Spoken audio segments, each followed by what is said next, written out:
iconic radio talk show that made Philippine FM radio talk. Winner of multiple KBP Golden Dove Awards. Your host, JC Tevez. Manila's hottest Monster RX93.1. Annyeong haseyo! To everyone out there, JC Tevez with you for more hot conversations here on Heard on Thursdays, the iconic magazine talk show that made FM radio talk, only on Manila's hottest Monster RX93.1. And it seems that not even a pandemic can stop the K-pop explosion here in this country. If anything, it even got more massive, right? More intense, more powerful, you could say. And so we weren't able to watch our favorite K-pop acts live in concert. Tragically, they weren't able to come to the Philippines. And of course, we weren't able to go to South Korea.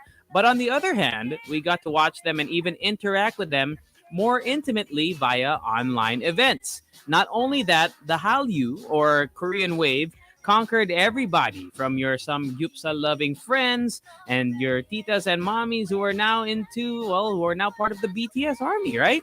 They got to know and love Korean culture through Korean food that they ordered for delivery, Korean movies and series that they binge watched on Netflix, and Korean concerts on YouTube and online portals that made them K-pop converts and turned them into fanboys and fangirls. So even while quarantining at home, we were gorging on a healthy diet of K-pop awesomeness. Tonight, we have as a guest an OG fangirl who is also an integral part of the K-pop scene here in the Philippines. She is a popular host of K-pop events and fan meets. In fact, she is billed as the Philippines' premier Korean entertainment MC and your resident crazy Koreanophile madam on her YouTube channel, which has almost 250,000 subscribers. Wow. And she is one half of the creamy couple, KRING and Jimmy Kim, the grand prize winners of the reality wedding TV show I Do in 2014. Heard on Thursdays, joining us tonight, the crazy Koreanophile madam, KRING Kim. Hi, KRING. Good evening. Thank you for joining us. Annyeonghaseyo, Chingadul. This is KRING Kim. Welcome to Heard on Thursdays. Hey, KRING. Thank you so much for taking the time to join us. How are you doing tonight? I'm doing good, JC. Thanks for having me. Like, really, it's an honor to join you guys on the show. Well, thank you. We're happy to have you. And of course, the first question I always ask people here is, it's kind of going to be different for you now, because normally I interview other people who talk about their jobs, and I ask them, outside of your job, what have you been watching? What have you been what have you been listening to? But that's all we're going to talk about tonight. So I guess I'm going to start off with just how have you been the last year and a half? I think just like everyone, I've been trying to not just thrive but survive in this whole pandemic. So I did a lot of meditating. There was a lot of inner work done the whole 1.5 years. So I feel like that was really the way to survive this whole thing, to really go within. So yeah, that's what I've been doing. Yeah, just trying to make it, right? And actually, we are live on Facebook, YouTube, as well as on Twitch. And I already see the comments streaming in here. People calling, Madam here, Miss KRING is here with us. Hi, guys.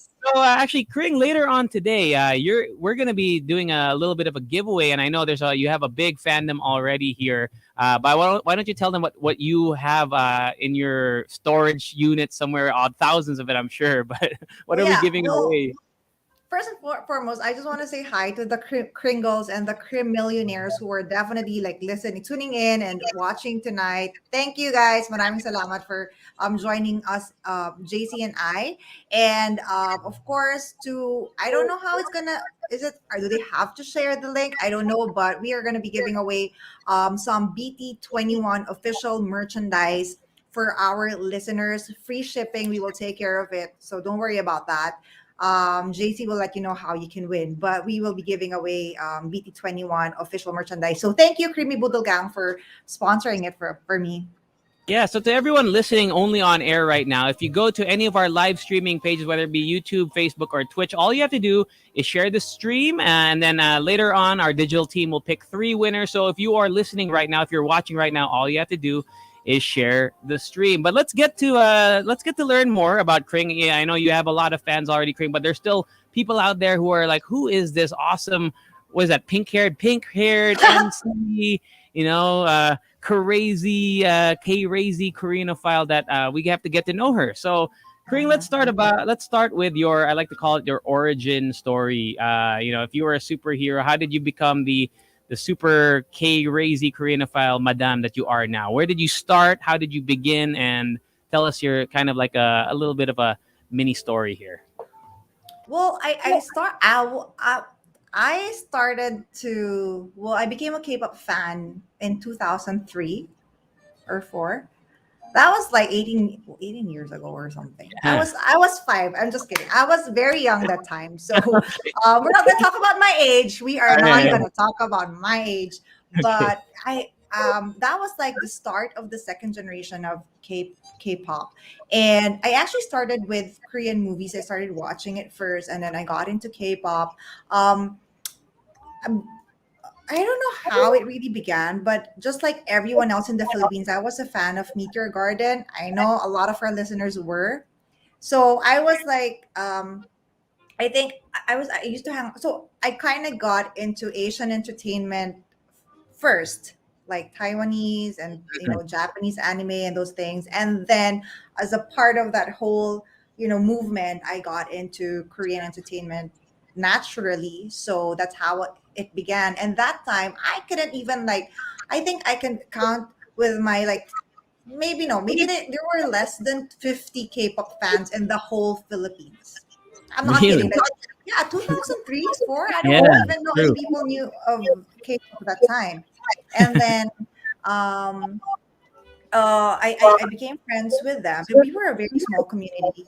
And then 2009, K-pop kind of became a bit bigger with Mhm. Sandara Park debuting in Right. 21 and like nobody but you those Mhm. things. So it kind of became more mainstream but not really as mainstream as now. So the eventually the fandom became bigger and bigger, and it just so happened that I was there at the very start, Right. and I was given the opportunities, I guess, as a pioneer, you could say, to do things that up until now I'm very fortunate to be doing.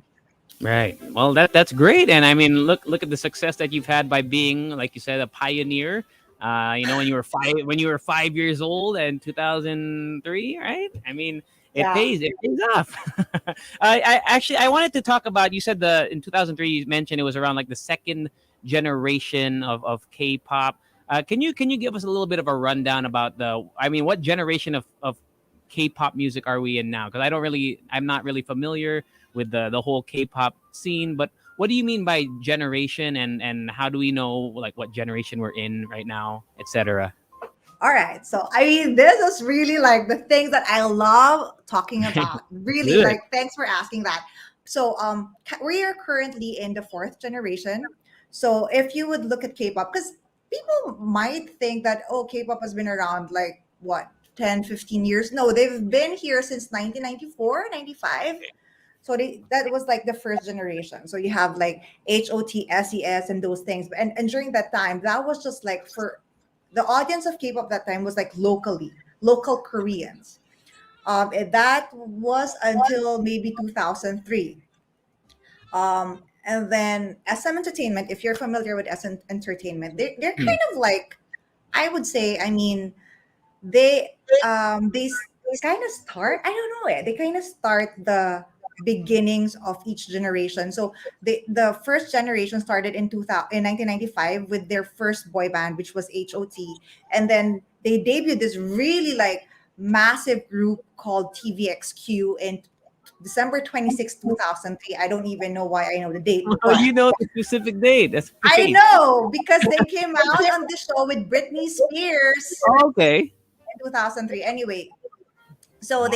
once they came out on that show, once they debuted, they had massive success, and it began the second generation, which a lot of people claim to be the golden age of K-pop, and that's until from like 2003 4 up until 2011 12. So that was the time of 21 Girls Generation, you name it, like Big Bang, Super Junior, all of like the iconic Undergirl. names. Yes, Wonder Girls, thank you. All of the iconic names that you probably know of were from that generation. And that time, YouTube wasn't really a thing yet, right? In Yeah. 2007, 8. But Mm. they kind of, I feel like K-pop really um, took advantage of the booming YouTube concept. Yes. So they really took advantage of that. And then in 2012, EXO, another group from SM Entertainment, debuted, and that sparked the third generation of K-pop. And that includes BTS, Blackpink, oh, a lot, like 17. And then, as far as I know, the fourth generation started in early 2019 with TXT and ITZY. So we're currently in the fourth generation. And if you will go back from first generation until now, they have evolved so much, Hmm. as you probably know.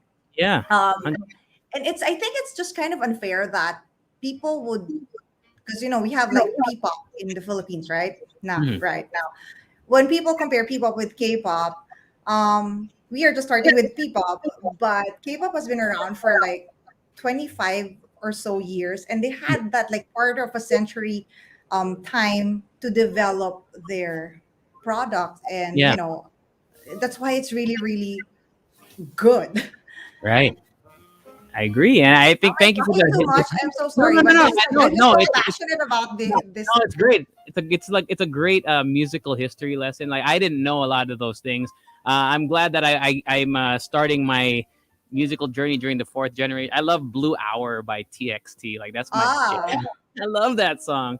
But yeah, I mean, it's good to know that the K-pop industry is alive and well. And why do you think though, Kring, that K-pop kind of really took a hold of the Filipinos' hearts, the Pinoy heart of why did it become Korean all of a sudden? The last few years, I think we've kind of noticed the shift towards not just music as well, but to television. I mean, even though there were popular Asian dramas in the early 2000s, now it's once it debuts on for example on Netflix, it's always number one. What is that? What's that? Chloe, right? Chloe, was it Chloe? Wait, crash landing on you. Crash Landing on Yes. You was number one during the start of the pandemic, and Squid Game is the right most successful show of Netflix ever, of all time. ever. Yeah. Yeah. So why do you think that is? Maybe if you want to talk about in relation to Pinoys, but maybe just the world in general, why Korean entertainment is something so appealing. What are they doing differently? I mean, you said they had a quarter century to build everything, That's but just K-pop though. that's just K-pop, right? But Yeah. what is it about K entertainment that really appeals to the masses, in your opinion? Okay, this is I love this topic. Like Yeah. my husband and I, this is like our topic in our podcast. Like Okay. really doing a deep dive into Mm, you're asking the right questions because a lot of people don't really think of like they watch the show, they like it, but why is it working, right? We yeah. have to Yeah. find out so that we learn as well as consumers and creators. Um Koreans work differently. I'm telling you. Like Okay. I think it comes down to their work ethic and their need to, how do I say it? Their need to be the best. Their desire to be the best. The the K-pop training system is being adapted now in the Philippines, in Japan, in China. Everyone's trying to train the way K-pop stars have been training for the last 25 years, right? But Mhm. that kind of training is not for everyone. Like training for 12 hours a day nonstop, like going on a very strict diet. Even like the Western artists, they don't go through that. It's like Mhm. Olympic level of discipline. Right. And I feel like going through that and how do I say it? Not the parang it's like Quitting. they're perfectionists, I Yeah. guess.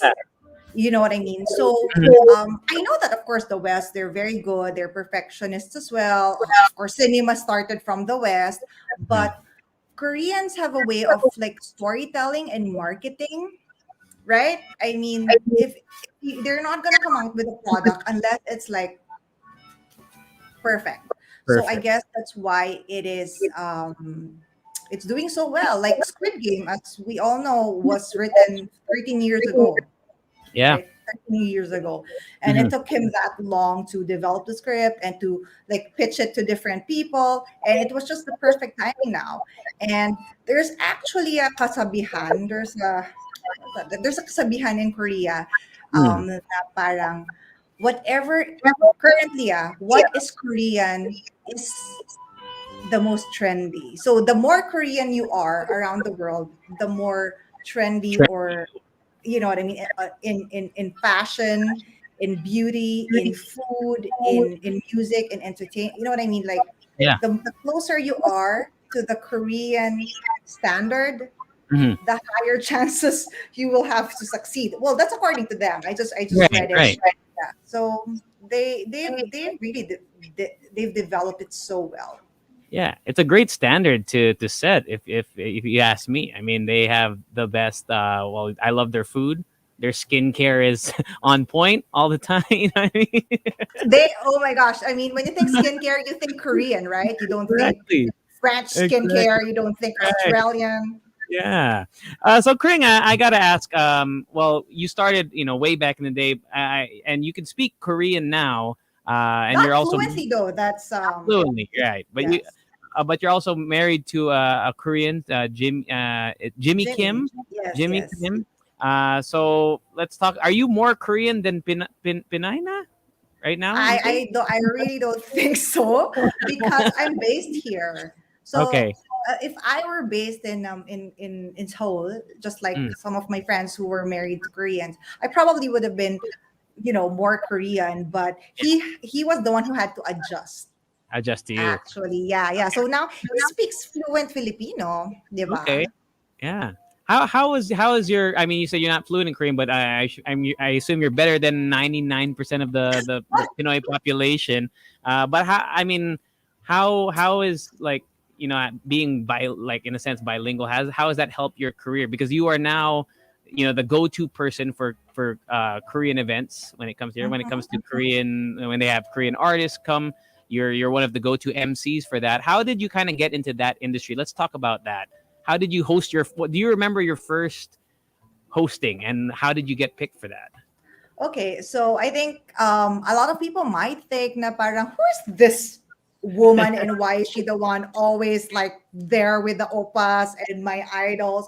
Well, even before K-pop was like K-pop. So I started hosting K-pop events in 2007. I don't think people have even heard of the concept of K-pop in 2007, right? So I started with, because back in the day there are like fan clubs, like Mm, Philippine parang groups who, like, for example, I like that back in the day I like Super Junior, so we have this like yeah, Super Junior group, then we will have a gathering, and then like invite fellow fans, and yeah, another group will also have that. That's where I started my K-pop hosting right. career, with Did no was there K-pop groups around, was there and just ever be a like, Friendster K-pop scene? I was never on Friendster, but was there like a scene in Friendster because it was pre like the before Facebook groups were a big thing. Friendster was huge here. Were you part of any of the Friendster groups if no, there it were? was not. We were not big on Friendster. I Mm. believe this the start, like what I got me into it was Chinoy.com, like Pinoy Pinoy.com. Exchange. You remember Yeah, that one, the yeah, yeah. forums Shit, the message boards. there. So like you can click on like K-pop or whatever. You can Okay, click on okay. that J-pop, Nice. anime. So they're like they have Mm, like their subculture niche markets there. yeah. That's where Okay. it began. Interesting. Interesting. Would you say? I mean, I'm sure you've done so many. I don't know how you can't count them anymore. But do you have a most memorable hosting? One where you're like, oh my god, I'm on stage with so and so. I can't believe this is my life right now. What is the most starstruck you've ever been doing this line of work?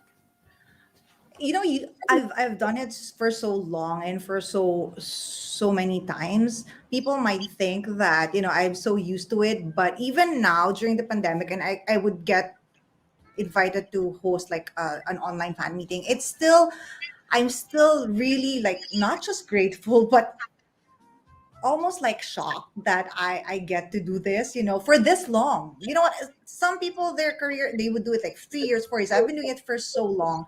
And um, the most, there's a lot, but I think what really would stand out to me was when I hosted this, and this was in 2013. It was called the Dream K-pop Fantasy Concert. I don't know if we have listeners or viewers who were able to attend, but it Yeah. was like in early 2013, and it was in the MOA open ground. So there's a lot of people, and Mhm. then there were many groups there. So there was EXO, just was, if you're familiar with EXO, JC, Right. EXO just debuted. They weren't even like 1 year into their debut that time, so they were there, and there was 12 of them. It's a big deal because, as you may know, some of the members of EXO have left already. So Yeah. there's 12 of them. So I was able to be on the stage with them, OT12, and then Girls' Generation was there, and then Infinite was there. There were like about six groups, I think, um, on in that show. And the reason why it was really surreal was because, I mean, this was in 2013. This was like before BTS even debuted. Yeah. So it was, and to be on that stage and to have all these big acts with you, and like I there were a lot of people, like there were thousands of people in the MOA open ground. Mhm. And I could see my friends there in the front row, Okay. and it's like it almost felt like we've come this far, huh? Yeah. You know what I mean? Like, because Right. these people who were there, they were like the OG K-pop fans as well. Yeah. So we would all only just like do events in like small like hotel function halls or whatever, and then to be on that stage with these big groups, and Yeah. to be seeing my fellow fangirls and fanboys in the front row who've been fans as well since 2004, 5, 6, 7. It was a very it was a standout moment, I could say. Yeah. I'm sure we have some listeners right now who are actually probably there. I have someone commented here on YouTube said, hello sa mga nakaabot sa Friendster. Hello, daw. I've actually had the opportunity to host, some fan meets for Korean artists. Like I did the meet and or the Q&A meet and greet with Tiffany Young when she was here a few years ago, and there's something that really struck me was the how strict they were when it came to behind the scenes, and I wanted to get your take on that when it comes to their artists and the production. Like they were so on top of everything, but they were also very like I have a video on my phone of me and Tiffany Young. She greeted me, but I'm not allowed to post it, and etc. etc. So for me, it's only for my eyes. Only no one in the world has seen it except for me. Can you tell us a little bit about that, Kring, and if you've experienced that and why that is? I have a photo of BTS. I haven't even seen it yet. Yeah, okay. That's how strict they are. So, Right. I mean, I don't even know how I looked like there, but I was there in the backstage with them, and nobody knows. I did it. I haven't been, I mean, Right. and I think it's probably, you know what? It could also be a contributing factor to their success. Mm, I don't know. It could be. I mean, maybe. there, because in the Philippines, diba, if you don't take a photo, parang if you're artista, then you don't take a photo with your fans. Parang, oy, sungit, ano yan? Parang, but there in Korea, or I mean, for Korean artists, you really can't. And Yeah. they're so meticulous. They're so strict. Um, I cannot, of course, get into the detail because I feel like it's not my story to tell. But my Right. best friend is actually a producer for K-pop events. That's why I get to do it. I'm really Right. grateful for her. Happy. Mm, So she's the one she's from Pop Live World. She's the owner of Pop Live World with her mm, husband. So they bring all the biggest artists here. So I also get a chance to see the behind the scenes mhm. of how they put together the concerts there. It's, I mean, even the food, the time that, like this certain light should be up there. It's down to the T. It's very strict and meticulous, and you cannot actually have access to these artists. That's Yeah. like, it's it's a Korean thing, I guess. Because I heard Yeah. that the Japanese or at least the Western artists aren't that OC about it. Yeah. Okay. Well, it's good to know. I mean, we want a nice little behind the scenes take, especially from someone who's been doing it for so long. And I guess since you've been, since you have a lot of experience with it, can you tell us on the other side of things, the Pinoy side of things, the fan side of things? There are a very, I would like to say Pinoys are probably one of, if not the most passionate K-pop, K-drama, everything. There when it comes to fandoms, we are known for having the most passionate fandoms out there.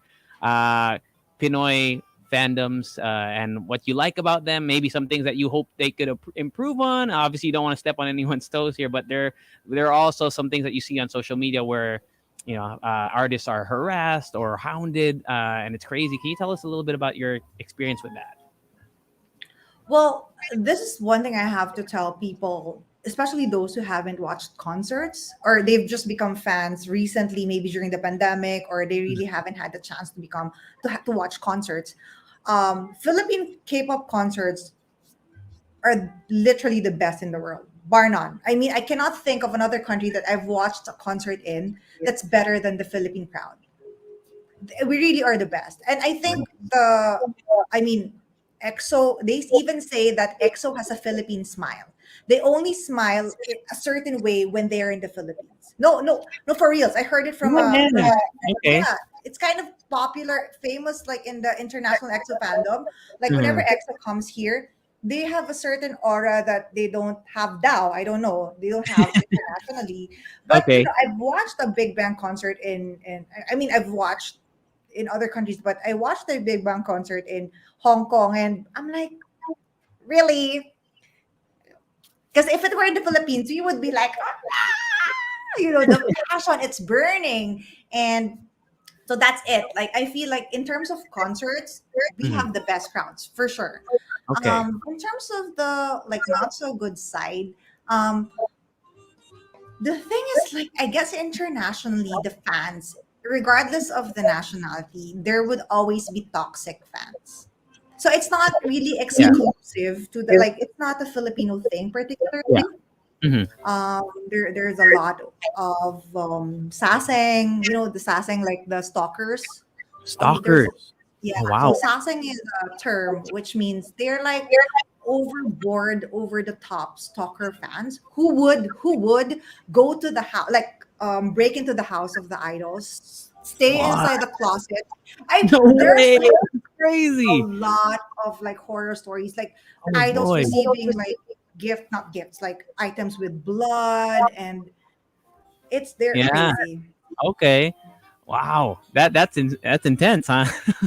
And you know what? Why BTS particularly, they don't fly commercial anymore, even Commercial. if it's like for like first class or business Yeah. class, because there's.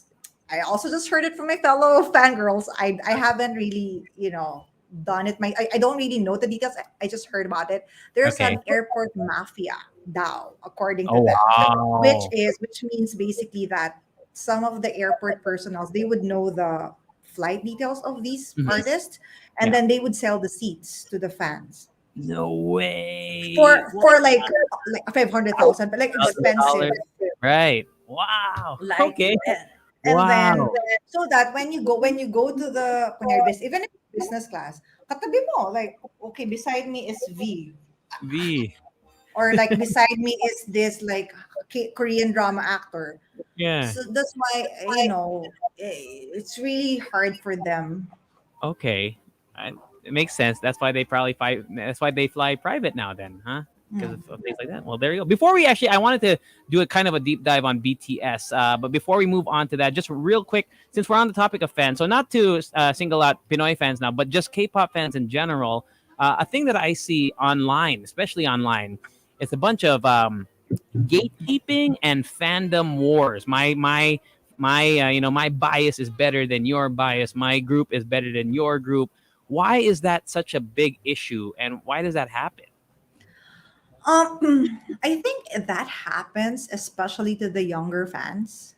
Mhm. As I feel, because I was talking about it on our live stream a couple of days ago. I was telling Okay. people I've been in the fandom for longer than anyone that I know, actually.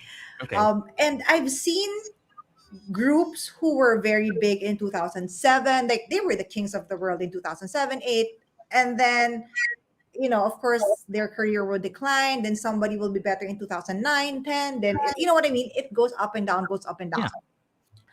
Um, unless it has happened to your fave, you wouldn't really understand how fickle-minded the public is, I guess. Mhm. So I mean, my point is, people would always think that their their faves are the best, which I agree. Of course, like they're your favorite, so they're the best, Yeah. right? But they won't always be. Somebody else is gonna take over their, like they're gonna be number one in the charts eventually, and blah blah blah.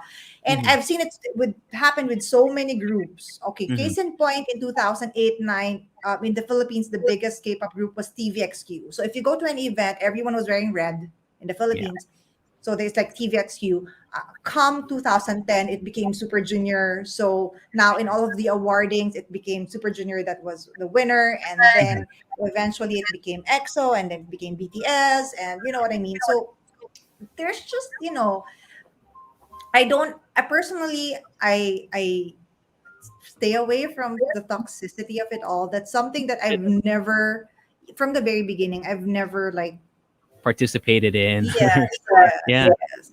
Yeah, I always thought it kind of silly, like you know, why you would bash someone else's favorite group if it's their favorite? It doesn't make any sense. So I mean, I see at least your fans here. They're all saying no to fan wars, toxic fan wars, or fan wars are toxic. So at least I feel like it's just a minority too. It They is. just make the minority online really makes the loudest noise sometimes, which is not always the best thing. But at least we can kind of take solace in that fact. Okay, let's move Yes, on to BTS. Kring. BTS, right, is the hottest group like ever right now. Um, what do you think BTS has done differently, or maybe their management? Like, what have they done different? Because they launched, right?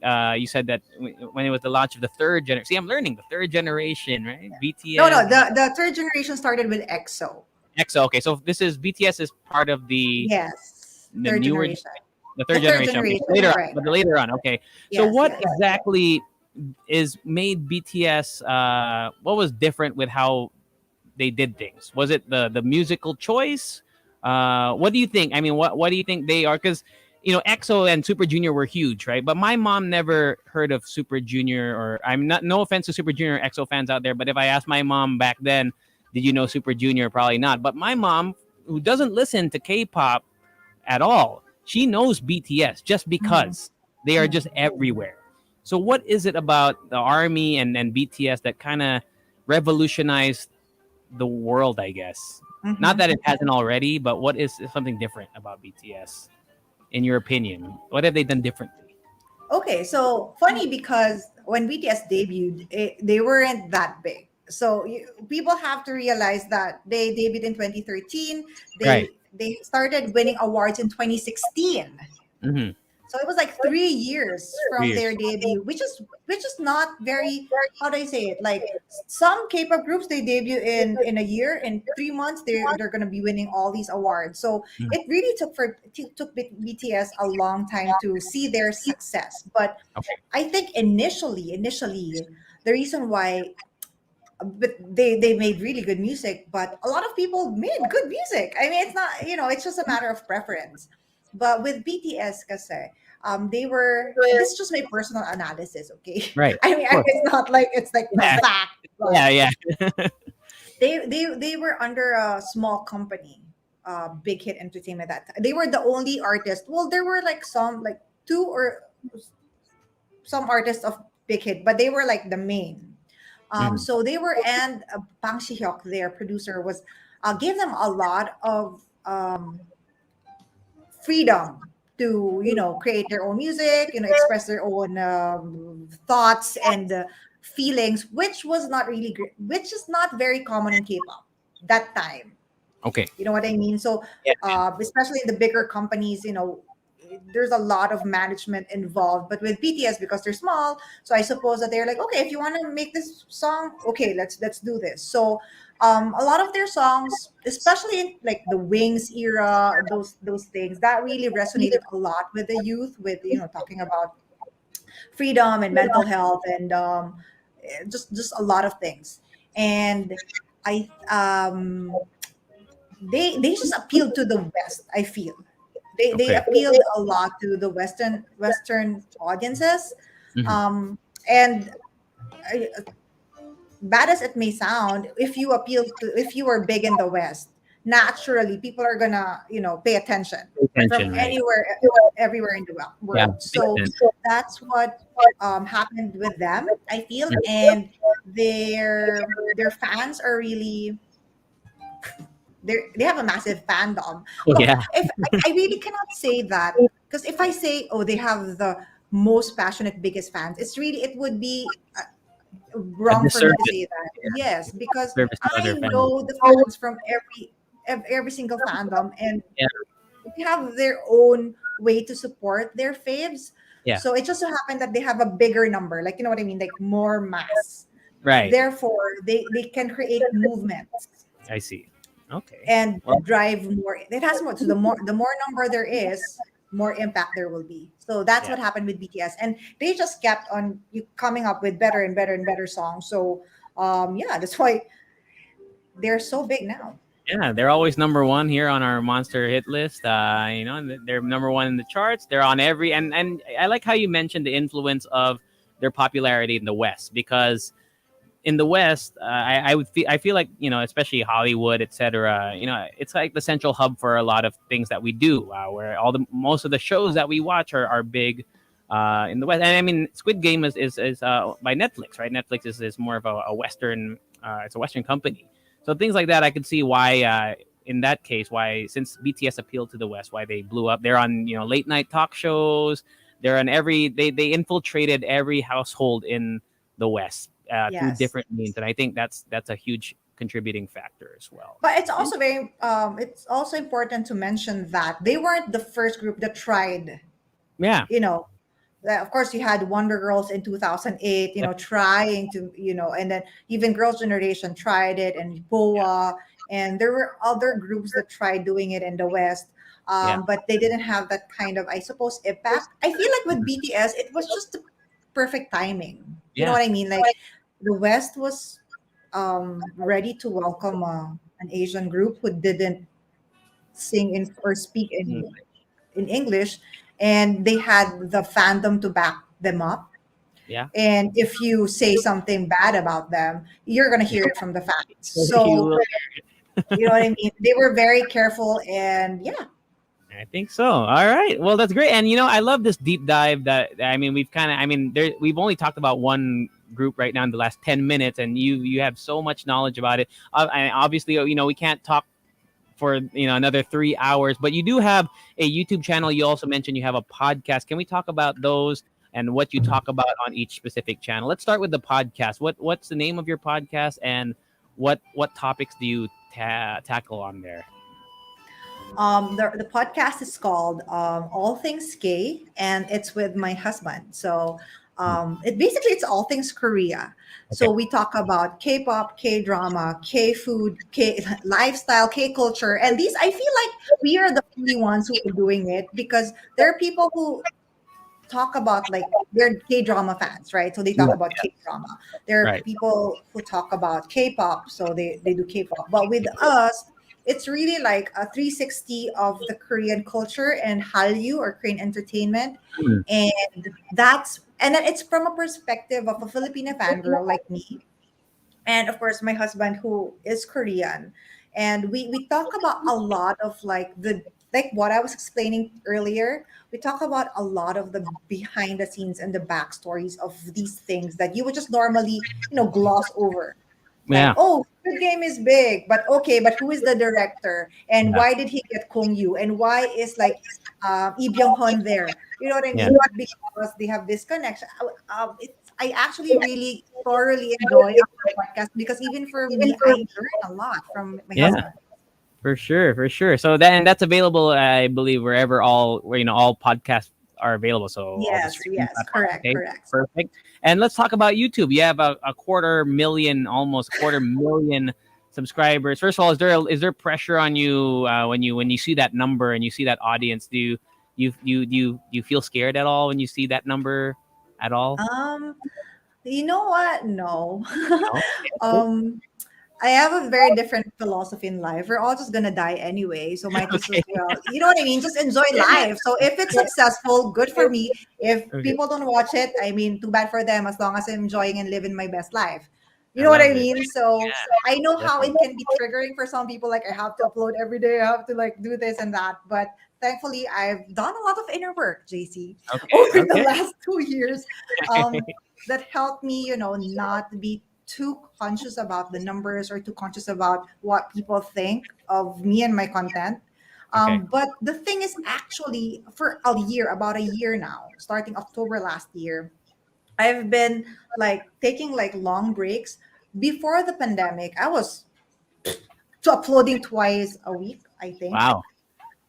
Because in 2019, which is like basically the whole year that I was in Korea like every month. Okay. So a lot of the KRING KIM YouTube channel, actually, my content is a lot of like Korea travel, like going to how to go to this entertainment and then how to Mm, go to this like store, whatever. So it's a lot of traveling to Korea and showing the fans how to go, what to do, what you can expect. mm, So when the pandemic hit, we obviously weren't able to fly anymore. yeah. And I didn't want to, like even that time I hit 100,000 and then I hit 200,000. I didn't Mm, want to pressure myself to create content just for the sake of, you know what I yeah. mean? Because I know my core and I know the message that I want to give. Yeah. So yeah, so I uploaded last week, but prior to that was like 2 months ago. So Right. it doesn't really matter to me. Okay. Well, I mean, I'm sure you'll be uploading in the future, so make sure to check out Kring's YouTube channel as well. The podcast in full effect. And let's just talk about, I guess, the last few minutes here. We have about maybe 10 minutes left. Let's talk about the online scene right now for your, besides YouTube, besides your podcast. When it comes to online events, is that a thing? Is that happening right now? Online events? Oh, there's a lot of online events happening.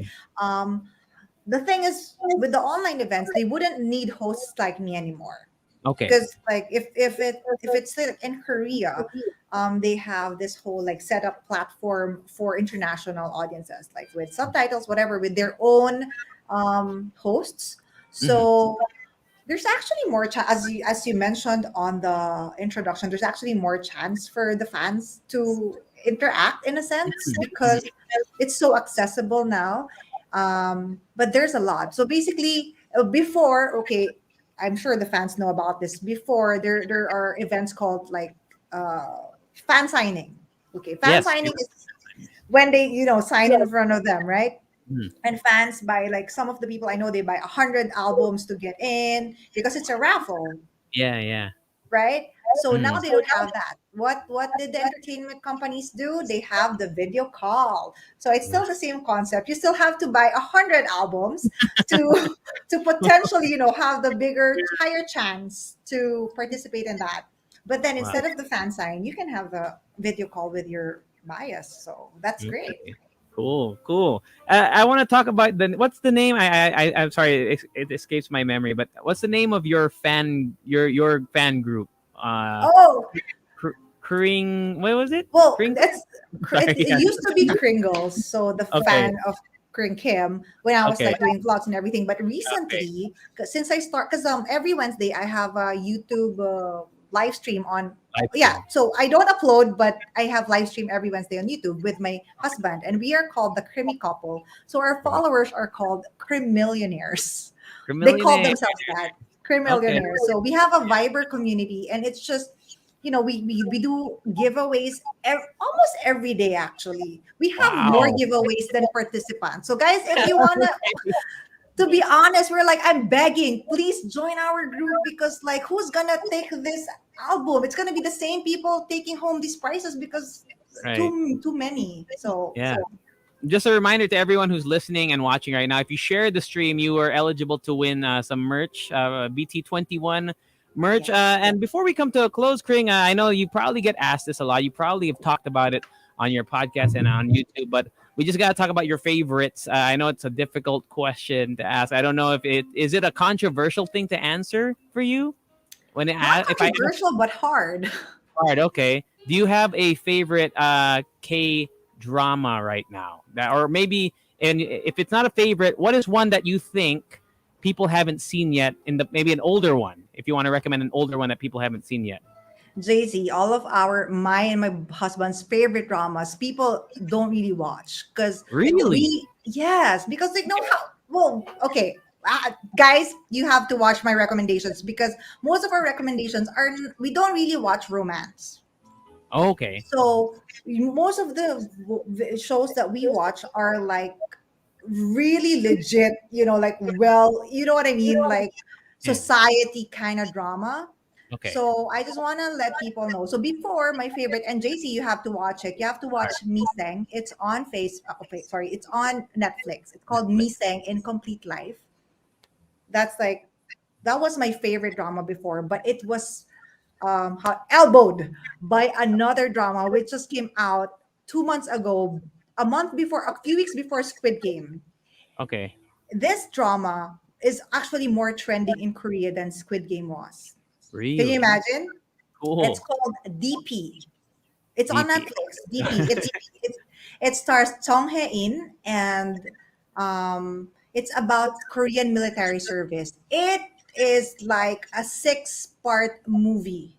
It's just Okay. 6 episodes on Netflix.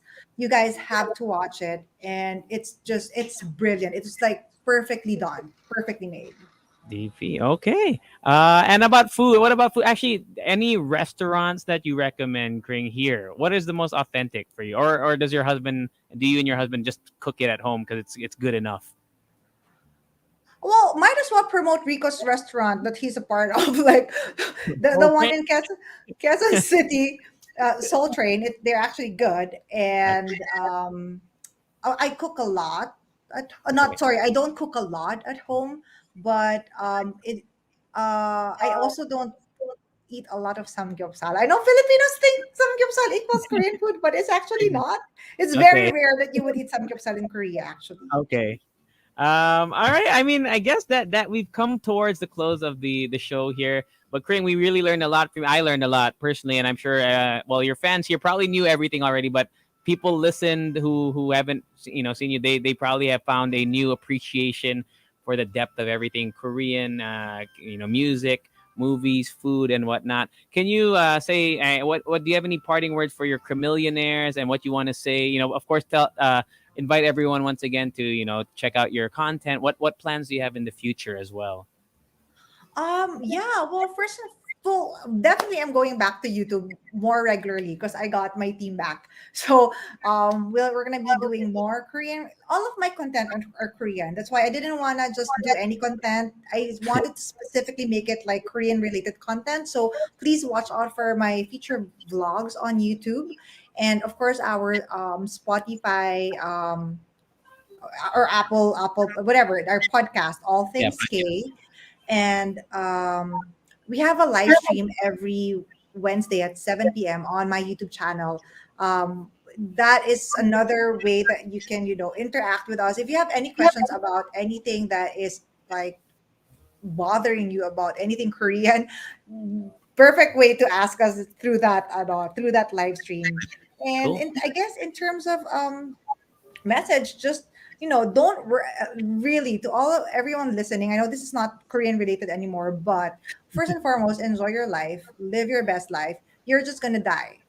Okay, so I know it's like kind of like, what, I'm No, gonna die, yes. wise words to Well, live by, I think. but I mean, right, you're gonna die, you're gonna be topsoil, so Yeah. might as well just while you are here, don't worry about what other people say. You weren't born here on earth to worry about what other people say. You're born to live your best life and fulfill your purpose.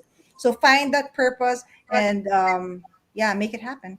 There we go. Good way to close the show. Thank you so much, Kring. We hope to have you, live here in the booth in the future once once everything clears up. But thank you so much. Good luck getting rid of all the merch that you have somewhere stored in your house. And enjoy the rest of your night to all our monsters. Catch us again next week for more hot conversations here on Heard on Thursdays. My name is JC Tevez. Have a wonderful evening and always keep it locked right here on the Monster. Good night, everyone. Bye Thank you bye. so much, JC and RX. Thank Program do you. not